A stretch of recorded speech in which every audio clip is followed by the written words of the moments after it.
سلام، به چنل کارین مپر خوش اومدید. امروز میخوام به یکی از سوالای پرتکراری که EX7 سوارا میپرسن جواب بدم. یکی از سوالات پرتکراری که افرادی که کلا کد موتور EX7 یا پژو دارن میپرسن اینه که خودروی ما به صورت فابریکی چند اسباب خار روی داینو توان میده. توانی که کلا موتورهای EX7 روی داینو دارن میانگین کارخونه گفته 105 تا 100 تا، اما روی فلای ویل اون توان در اصل با اسلاف انرژی میانگین 85 تا 95 اسباب خار ما میتونیم کلا سر چرخ داشته باشیم.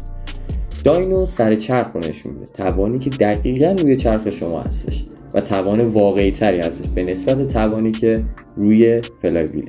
زمانی که خودروی شما داینو مپ میشه و تنظیم میشه روی داینو، به نهایت توانش در حالت فابریک میانگین 91 95 تا نهایتا 100 اسباب خار میتونه برسه.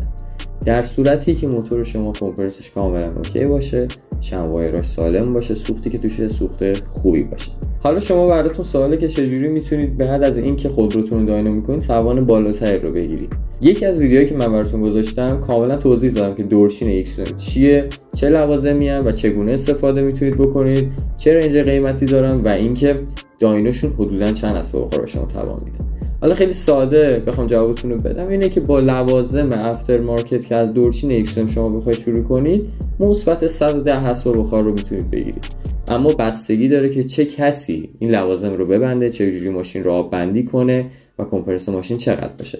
در صورتی که تمام اینا یه چیز عالی باشه، خودروی شما حدوداً مثبت 120 تا 130 اسباب خار رو هم میتونه به ما توان بده که این هم باعث میشه که اشتباه خیلی بالایی داشته باشید، مثبت 160 70 نیوتن متر حدوداً. و دیگه چی میخواید؟ یه قدرت کاملا بالا توی دورهای بالا دارید و از طرفی شتابتون بیش از اندازه به نسبت اون چیزی که حالت فابریکش هست افزایش پیدا میکنه.